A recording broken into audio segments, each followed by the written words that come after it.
Good evening and welcome to those here in attendance and those online to the June 19th, 2025 meeting this Thursday evening of the Johnson City City Commission held at the Water and Sewer Services Complex. It's currently 6 o'clock and we'll call the meeting to order. Pastor Pete Tackett with Antioch Baptist Church will give our invocation. If everyone please stand, and then we'll do the pledge. Thank you, Mr. Mayor and Commissioners. Let's pray together. We come humbly tonight, O God, seeking your hand of blessing and mercy for our city, for its leaders, and for our citizens. I pray tonight for your forgiveness in the places where we have embraced and celebrated wrong things that your word condemns. I ask your forgiveness as churches and pastors when we've not been the salt and light we need to be in a city in need of a compass. I ask for your forgiveness where as a community we've not placed greater value on caring for the least among us, and where both right-wing and left-wing politics get in the way of the greater good. I particularly confess that on this Juneteenth Day celebration, that while we often pay lip service to racial healing, the politics of immigration reminds us that we really haven't changed that much. For that I repent and ask you to lead our city and our state in a better way. Your word tells us that the pathway to healing is to humble ourselves and pray and seek your face and turn from our wicked ways, according to 2 Chronicles 7. The promise of your word is if we will do that, you will hear from heaven and will heal our land and forgive our sin. Help each of us to do our part and heal our city. Our commissioners and our city staff particularly need wisdom, and your word tells us the beginning of wisdom is the fear of the Lord. Will you give them daily your wisdom and a healthy respect for the moral compass found in your word? Will you give them wisdom to know and confess when they get it wrong and the courage to stand and fight when they get it right, even in the face of political pressure? Will you please give them especially that wisdom tonight as they deal with both the mundane and the difficult decisions in front of them? Show them favor. Bless them for their efforts on behalf of our city, and bless our city with peace and prosperity, I pray, in the name that is above every name, the name of Jesus Christ our Lord. Amen. I pledge allegiance to the flag of the United States of America and to the republic for which it stands, one nation, under God, indivisible, with liberty and justice for all.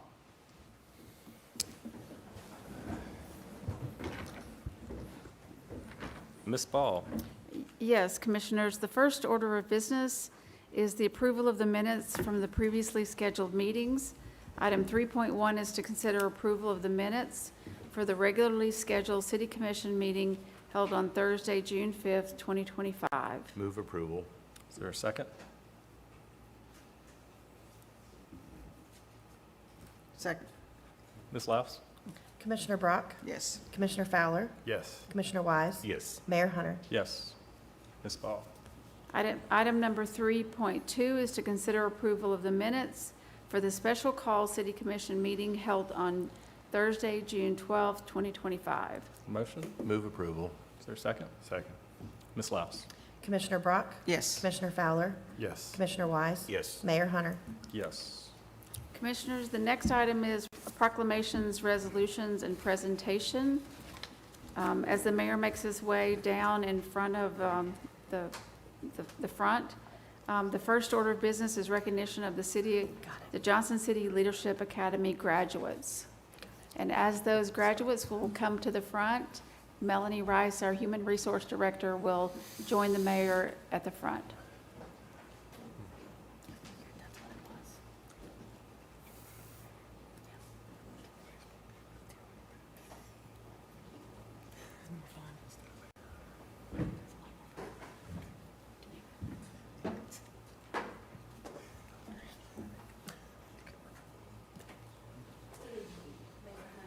Vice Mayor Cox, Commissioners Brock, Fowler, and Wise, and Ms. Ball, and Ms. Laus. My name is Melanie Rice, and I'm the Human Resources Director for the City of Johnson City, and I'm proud to serve as the Director. I appear before you tonight to celebrate the inaugural Johnson City Leadership Academy graduates. In September 2024, Human Resources launched the Johnson City Leadership Academy, which aligns with the city's commitment to strengthening organizational culture and fostering future leaders. This program was developed to invest in our employees and to support the leadership across departments. It empowers participants to grow their leadership potential while reinforcing the mission and the vision and the values that make Johnson City a thriving community. The JCLA participants committed to a 6-month program designed to cultivate leadership skills through engaging and interactive learning and projects. Classes were held weekly for 5 to 8 hours, and instruction was provided by various department leaders across the whole city. So, Commission and those in attendance and those watching online, with that being said, I'm pleased to present the 2025 JCLA graduates to you.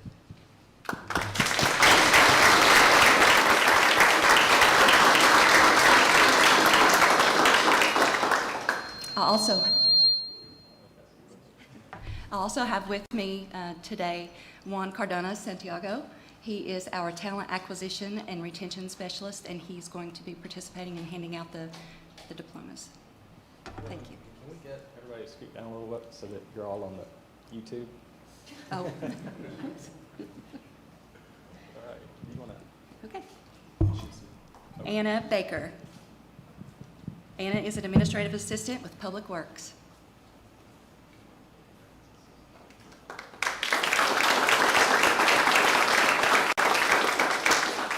Rex Fink. Rex is our codes enforcement supervisor.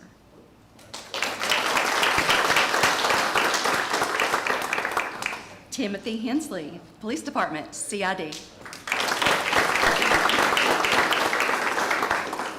Jeremy Isbell, Water Sewer Construction General Supervisor. Lindsay Jones, Communications and Marketing, Main Street Director.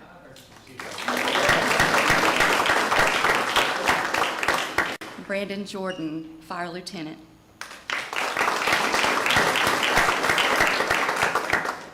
Michael Rocker, Wastewater Plant Operator 3.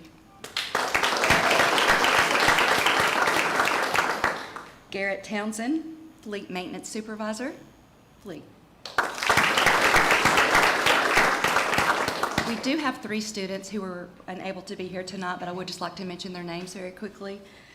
Ben Blevins, Fire Lieutenant, Kim Shepard, Assistant Director of Risk Management, and David Cullop, Public Works Solid Waste General Supervisor. Mayor, if you'd like to congratulate or say some Absolutely. I words. want to congratulate all y'all on this effort and being the inaugural class, and look forward to seeing more within the city be a part of this, and your all's continued growth within the city. Ms. Ball? Yes, I would love to.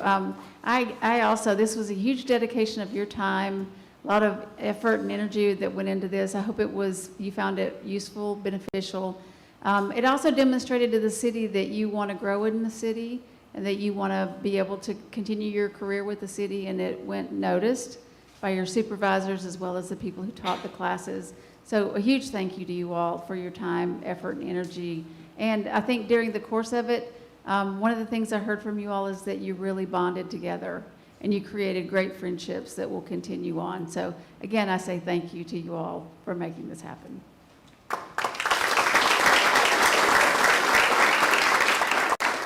I wanted to ask the graduates if some of them would like to say a few words about your experience in the class.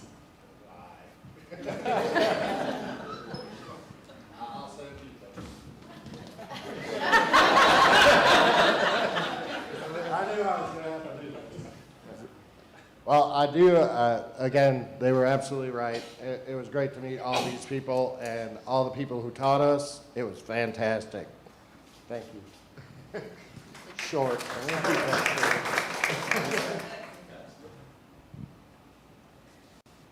Yes, I would also like to thank the city for putting this academy together, and I definitely encourage anyone that works within the city the next time this opportunity arises to apply and to attend. It was very educational, and I enjoyed meeting all of my classmates.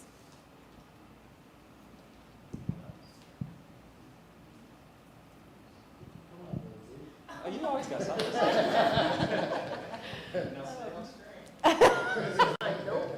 I did not cheat on my test. It was a really great program, not only the knowledge behind it, but also building the connections with employees in all departments. It was really beneficial, and I look forward to growing with the city as well.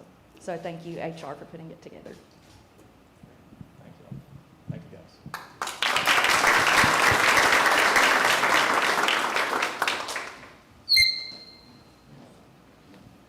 Well, and I appreciate HR and Ms. Ball putting that together as well. One of our strategic goals as the City Commission is excellence in governance, and this is one of those things that really help with that.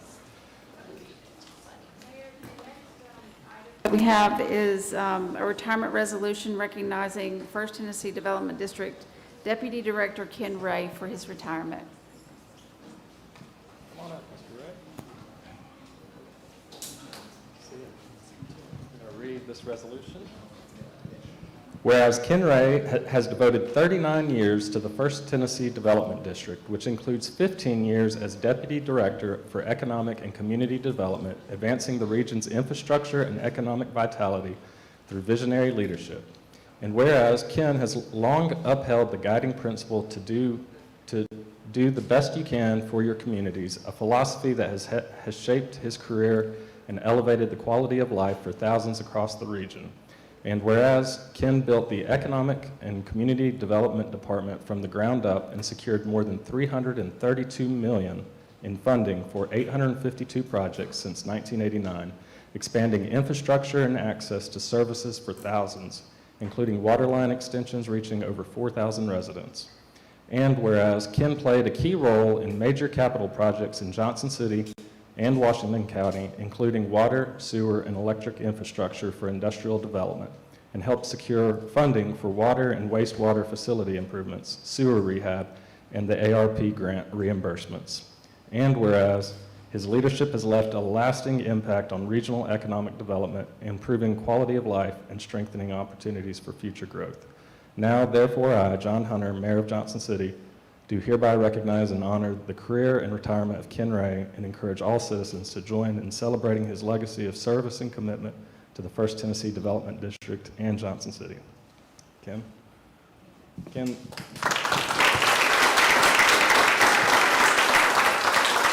Ken, your work really has had a big impact in not just Johnson City and Washington County, but all of Upper East Tennessee, and you will deeply be missed. You want to say a few? Yeah, I've enjoyed the opportunity to work with Johnson City over the years, and Tom Witherspoon and I were reminiscing. The first project we ever worked on was to get water lines up to Limestone Cove, and we had to figure out how to get all the funding in place, and Johnson City actually rescued the project. Another utility had backed out, and we went to Johnson City, and they agreed to do it. And over 220 people have water because of that. But when I was driving here today, I was on Eddie Williams Boulevard, and Eddie Williams kept me very busy doing water and sewer line extensions to a lot of companies in my early days of my career. And it was people like Tom and Eddie that made the job a lot easier. And also like to recognize John Lane. He's been a super person to work with the last few years, and we've been able to do some neat projects and upgrading water sewer plants and the downtown infrastructure. And Johnson City's been a great community to work with, and I live in Johnson City, so it's good to see so many good things happening and how well the city's run.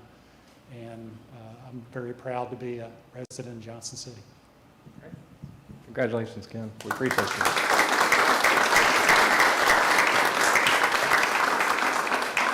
Mayor, the next item is a presentation of proclamation recognizing July 2025 as Parks and Recreation Month in the city of Johnson City. We have April Norris here on behalf of the Parks and Recreation Department. I brought some friends. Oh, wow. April, I think this proclamation is the longest part of our meeting. Sorry. Let me read this proclamation, and then you can introduce your team. Whereas Parks and Recreation is an integral part of communities throughout this country, including the city of Johnson City, and whereas Parks and Recreation promotes health and wellness, improving the physical and mental health of people who live near parks, and whereas Parks and Recreation promotes time spent in nature, which positively impacts mental health by increasing cognitive performance and well-being, and alleviating illnesses such as depression, attention deficit disorders, and Alzheimer's. And whereas Parks and Recreation encourages physical activities by providing space for popular sports, hiking trails, swimming pools, and many other activities designed to promote active lifestyles. And whereas Parks and Recreation is a leading provider of healthy meals, nutrition services, and education. And whereas Park and Recreation programming and education activities such as out-of-school time programming, youth sports, and environmental education are critical to childhood development. And whereas Parks and Recreation increases a community's economic prosperity through increased property values, expansion of the local tax base, increased tourism, the attraction and retention of businesses, and crime reduction. And whereas Parks and Recreation is fundamental to the environmental well-being of our community. And whereas Parks and Recreation is essential and adaptable infrastructure that makes our communities resilient in the face of natural disasters and climate change. And whereas our parks and natural recreation areas ensure the ecological beauty of our community and provide a place for children and adults to connect with nature and recreate outdoors.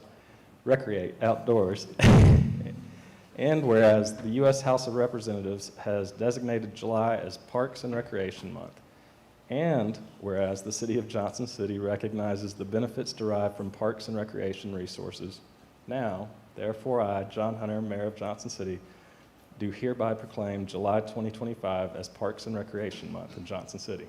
April? Take a deep breath. Thank you all so much to the Commission, Mayor Hunter, for acknowledging July as Parks and Recreation Month. This is a month that is celebrated nationally and is recognized through the National Parks and Recreation Association, and it is in its 40th year. This year, as we move on, there's a theme every year. This year is Build Together, Play Together. And for Parks and Recreation, that signifies the parks that we build, the innovative programs that we put on, helps us create a thriving, vibrant community. And I think that's exactly what we have here in Johnson City. Today, I am joined by several of my staff and my amazing Parks and Recreation Advisory Board members. I have Cameron Clark. He is the Assistant Director. He oversees our Parks and Maintenance. Dr. Natalie Smith, she is the Chair of our Parks and Recreation Advisory Board. I have Dr. Maggie Darden. She is our Planning and Projects Manager. She's a jack of all trades at this point. And I have Mr. Jim Hughes. He is one of our advisory board members. And Jonathan Kinnick. He is also one of our Parks and Recreation Advisory Board members. Each one of these individuals up here makes a huge contribution to the things that we do in Parks and Recreation. So I'd like to give Natalie an opportunity to talk about that as well. I didn't know I was speaking. No, but I want to thank the City Commission, and particularly April and her team for all the dedication they make to our city, to our community. I was just speaking to some parents of young children this week and talking about the summer camps and how the summer camps are really saving their summers. And it's such a high quality program for such an affordable price, which means that every kid in this community will have exciting and amazing opportunities that they wouldn't have if it weren't so affordable. And so I'm so grateful to the city and to the people who are engaged in making it such an amazing place. And I was just hiking Buffalo Mountain 2 hours ago, and I'm incredibly grateful that we have a city that dedicated to a park like that. So thank you so much for being the amazing people that you are. Jim, Jonathan, Maggie? I want to give a shout out to the Senior Center. I've been spending some time at the Senior Center putting together a grant application for them. And on Thursday, I got to spend the morning in the Senior Center, and it was hopping. It was the place to be. I saw smiles from ear to ear on almost every single person in that building, and I feel like that's such a great representation of the services that our staff work so hard to bring to the community. It's a living room feel, but it's also the place where they get to work out, exercise, and really live all of the dimensions of wellness that it takes to be a healthy, functioning adult and contributing to society and to Johnson City. So we talked about providing opportunities for children and families, and that continues all the way up into our Senior Citizen Center. They do such an amazing job there, too. So for our month of Parks and Recreation, we are going to kick that off at the Pepsi July 4th celebration in the Kids Zone area, where we'll have popsicles and popcorn and Pepsi, of course, for all of our families to enjoy that visit us in the Kids Zone. And then we will have a party in the park every Thursday evening throughout the month of July, where we'll set up games and have popsicles and just lots of fun for the entire community to enjoy throughout the month of July to celebrate. So thank you all again for everything.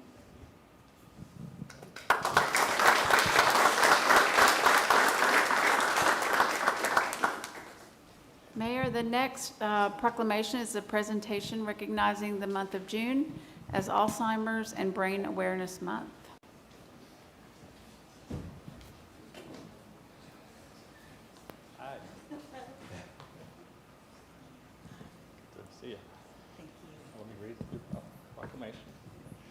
Whereas Alzheimer's disease, a progressive neurodegenerative brain disorder with no known treatments for cure or prevention, tragically robs individuals of their memories and leads to progressive mental and physical impairments. And whereas Alzheimer's disease is the 7th leading cause of death in the United States, and more than 7 million people aged 65 and over are living with the disease. And whereas, according to the Alzheimer's Association's 2025 Alzheimer's Disease Facts and Figures, the cost of caring for those living with Alzheimer's is projected to reach $384 billion in 2025, with over 12 million caregivers providing unpaid care. And whereas, in Tennessee, nearly 386,000 family members and friends care for those living with Alzheimer's and other dementias, providing 67 million hours of unpaid care valued at $13.2 billion. And whereas the Alzheimer's Association works tirelessly to increase awareness, raise funds, and advance public policy to fight Alzheimer's disease and other dementias. And whereas these efforts have thereby improved the quality of human life for those living with Alzheimer's disease and their caregivers. And now, therefore, I, John Hunter, Mayor of Johnson City, do hereby proclaim June 2025 Alzheimer's and Brain Awareness Month and urge all residents to wear purple to help spread awareness and the Alzheimer's Association's vision of a world without Alzheimer's and other dementia. Thank you so much. I'd just like to say that as we continue to fund the research toward the cure and toward our healthy brains, the community support on this level is invaluable, and we can't do it without you. Thank you. Thank you.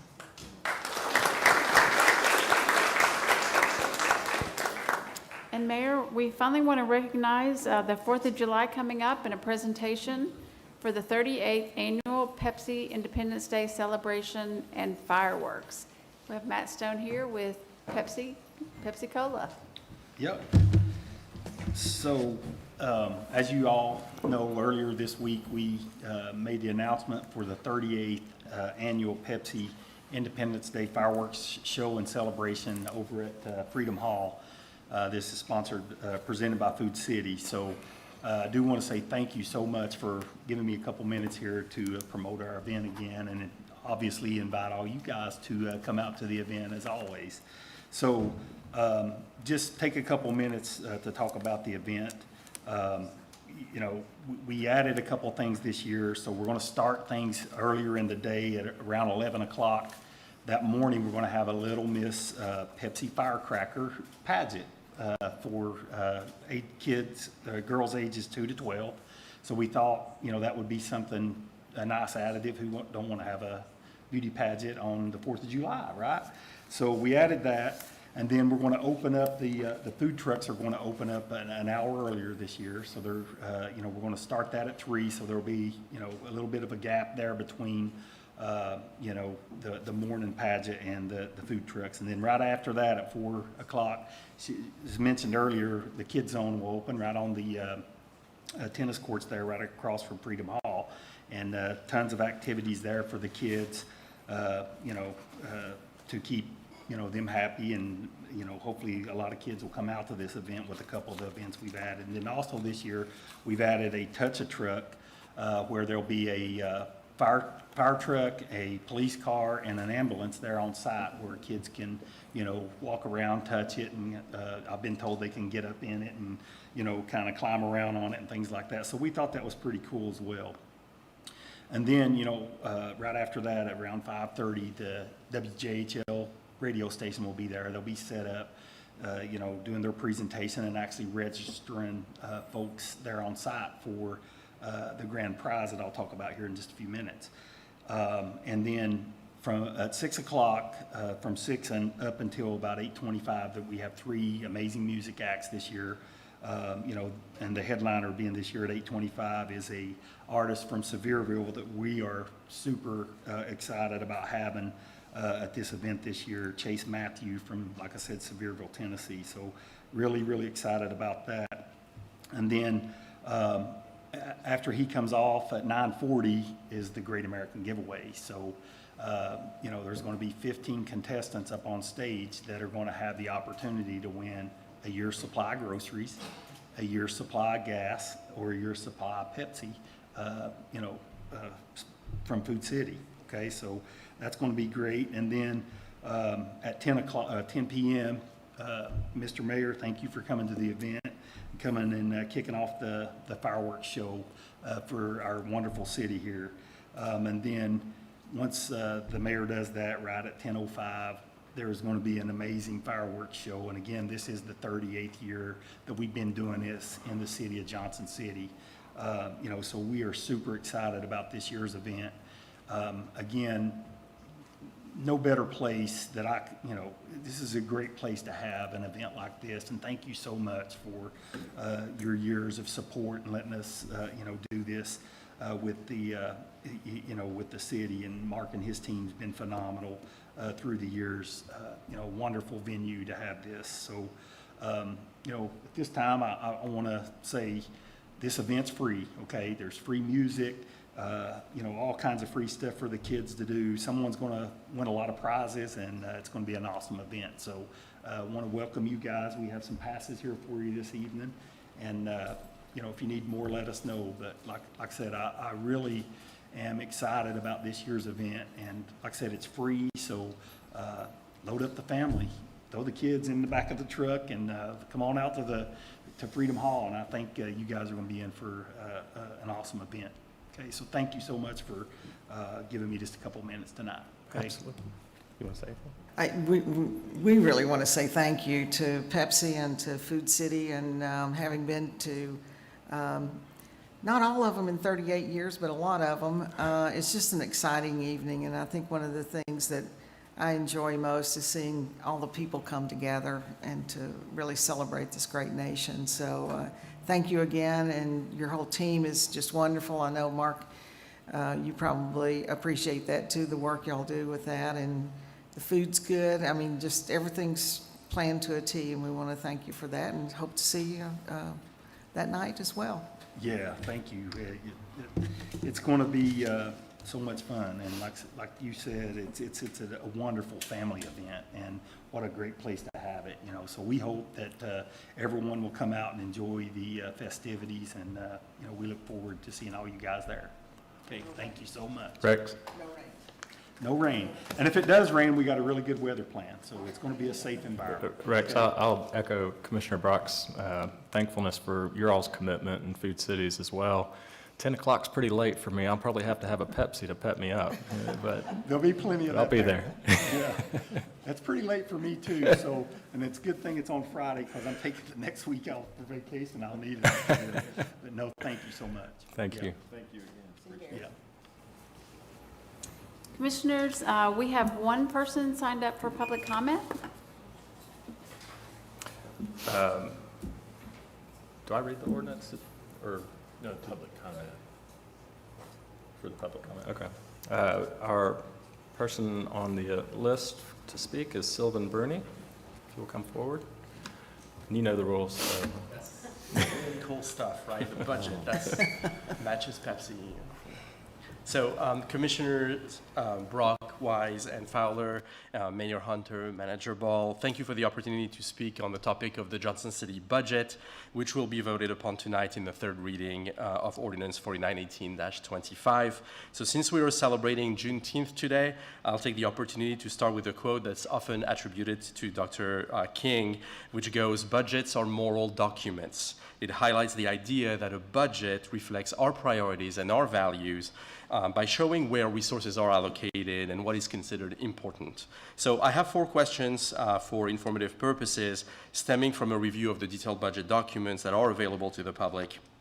So first, I'd like to know what the rationale is for property levies to be different depending on the county in which residents live. So for each $100 of assessed value, the property tax is $1.3541 for residents in Washington County, but it goes up to $1.8775 in Carter County, and then past $2 in Sullivan County. Second question is, can you share with us the sources of intergovernmental revenues of $15.3 million, and mostly knowing what comes from the federal level, the state level, county level, versus other sources? Third, it appears that the budget accounts for a modest or conservative increase in revenues, about 1.12% over the 2025 estimate, but the larger increase in expenditures, around 2.86%, when removing the miscellaneous expenditures that skew the budget because of the settlement in 2025. So it's also over 11% higher than the 2024 realized expenditures, again, without the miscellaneous expenditures. It seems that this increase in expenditures is driven by almost 10% increases in development services and facilities management. So can you share with us why these were prioritized for growth and what the added expenditures will support? And fourth, in relation to the question I asked at the first reading regarding the replenishing of the general fund reserves, the budget document shows an estimated decrease of the general fund, so AKA the reserve, of 55.2% from $54.8 million at the end of 24 to $24.6 million at the end of 2025. And since the proposed 2026 budget is neutral with no surplus or no deficit, the budget balance to the reserve at the end of 2026 will remain at $24.6 million. Now, your comments at the first reading, when I asked about how the city would plan to replenish the reserve, hinted at your confidence that general growth in Johnson City would help with that, but it is not reflected in the budget that you're about to pass. So the question stands on how will Johnson City grow its financial reserves back? Thank you very much. Thank you. Ms. Ball. The next order of business is consideration of the consent agenda. I will start to my right. I have nothing. Commissioner Wise. I don't have anything to pull. Commissioner Brock. Nothing. Oh, wow. Move approval. Second. Ms. Laus. Commissioner Brock? Yes. Commissioner Fowler?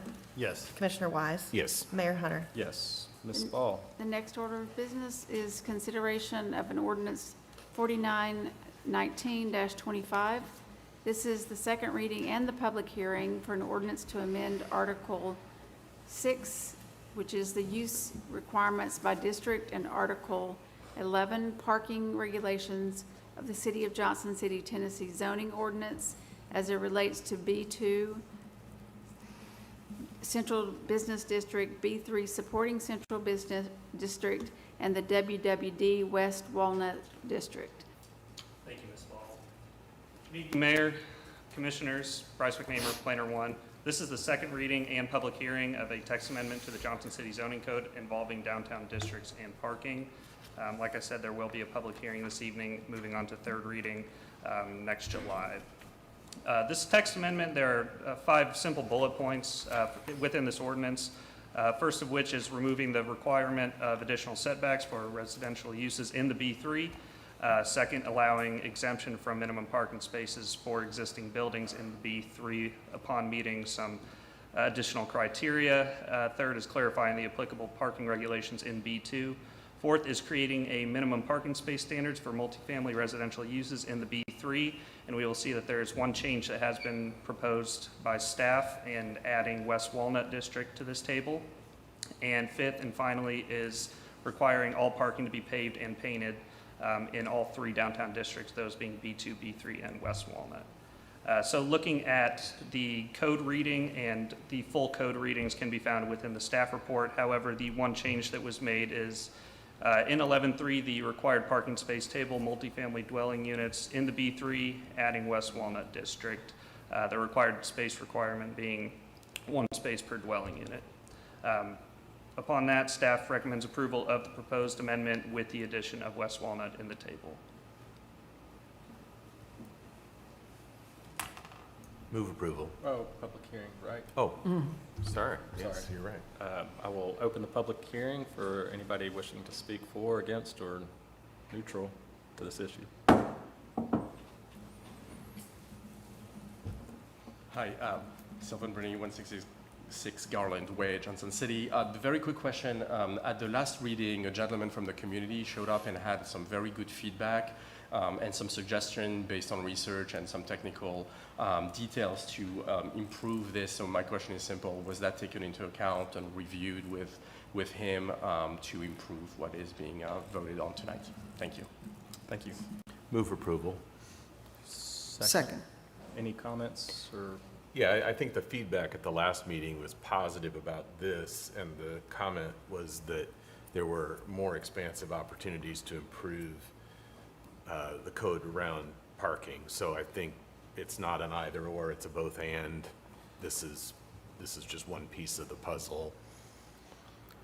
Ms. Laus? Commissioner Brock? Yes. Commissioner Fowler? Yes. Commissioner Wise? Yes. Mayor Hunter? Yes. The next item of business is ordinance 8.1, which is ordinance 4918-25. This is the third and final reading of an ordinance to establish property tax rates, appropriate funds, and adopt a budget for fiscal year July 1, 2025 to June 30, 2026. Mayor, Commissioners, good evening. Ms. Ball, Ms. Laus, good evening. There are no proposed changes on third and final reading of the FY26 budget ordinance. I'm happy to answer any questions that you may have. Otherwise, we recommend approval on third and final reading. Any comments? Yeah, thank you, Dustin. Questions about the budget are honestly best addressed with Dustin because he knows it inside out, upside down. The budget process begins 6+ months in advance of what we're doing right here in terms of departments and city management. And then we begin a marathon of commission workshops across 21 different departments' budgets, looking at those in relation to the strategic plan. I think we're talking about a budget now that is in excess of 1/3 of $1 billion if you take all of the component units and add them together. To the question of the tax rate, that is really better addressed with the comptroller because the reason for that difference is a byproduct. It's the result of how each county does its property tax assessment. So that is a number that is given to us. It's not a number we come up with. And it's basically how you determine slicing the pie. It is not a mechanism of deciding the flavor or size of the pie. It is merely how the pie is sliced up. So that's where those numbers come from. And the longer a county goes between assessments, the more wonky that gets. And that's why the comptroller has been actively pursuing a more frequent reappraisal or reassessment. I think right now everybody's on a 5-year. Historically, people have been on a 5-year, and there's been a move, and several counties have already moved to a more frequent, like every other year basis. So, and that 5-year period is different for every county. Correct, yeah, so they run on different rotations, and so, you know, the older the assessment, the longer into that 5-year you get, then they start applying a formula to recalculate for basically an outdated appraisal is probably the easiest way to say it. So I would make a motion to approve on third reading.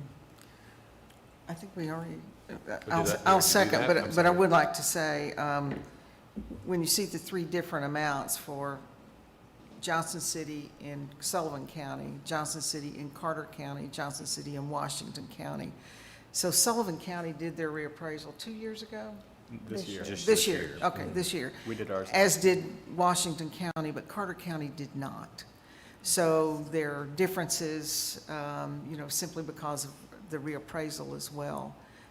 So as Commissioner Wise says, these are numbers given to us by the state. And it is hard when you look at the difference. You know, the first assumption is, oh, why are you charging Carter County more than you do Washington County? But we approve the rate set by the state, but we don't come up with the rate. Any other comments, questions? If not, Ms. Laus? Commissioner Brock? Yes. Commissioner Fowler? Yes. Commissioner Wise? Yes. Mayor Hunter? Yes. Ms. Ball? There's no other formal business for the commission tonight. Okay, I'll start to my right. Dr. Fowler, any meetings or any updates or input? Well, the big input is I want to thank Tom and the Water and Sewer Department for letting us be here and use this facility for how many months now? This is 8 months, something, almost 9 months. Not that he's counting, not that he knows how long we've been borrowing his place, but we really do appreciate it. I know it's our facility, the city's facility, but we feel like we invaded your space, but you've been very, very cordial with us and very nice to do that, and we appreciate you letting us use this facility, but we are sort of looking forward to getting back to our facility. So I know you are too. So anyway. And in the spirit of Ben Franklin, you know, both fish and guests stink after 3 days. And I think it'd be nice to have us out. Yeah. Anything else? That's it. Commissioner Brock? I'll add to that and thank you to all the people who have driven and come out here, you know, to attend the meetings. And we've had some of the best attendance that we've had in a long, long time, so we appreciate that. I had someone say to me, you know, I was kind of glad to go out there because I didn't realize the city had facilities like this. And so these people in Water Sewer are just doing an amazing job. And by the way, they fixed us dinner tonight, and it was the best meal I think I've ever had. You cooked out back on a grill? Yeah. So it was great. They're quite hospitable, so thank you so much. Yeah. And just for the record, it was hot dogs. Yeah. So I don't want anybody watching at home thinking we're slinging fillets or something. It was the best hot dog I But it think was a I've very ever good hot had. dog. They were. Commissioner Wise? I think I've said enough. Well, I will echo, and Tom, I mean, from top to bottom, your organization is great, well-run, and very focused on caring for others. I appreciate the fan underneath this table for a hot-blooded person like myself. And then I hope everybody comes out for the July 4th celebration this, I guess, next Friday. But if there's nothing else, we will call the meeting adjourned.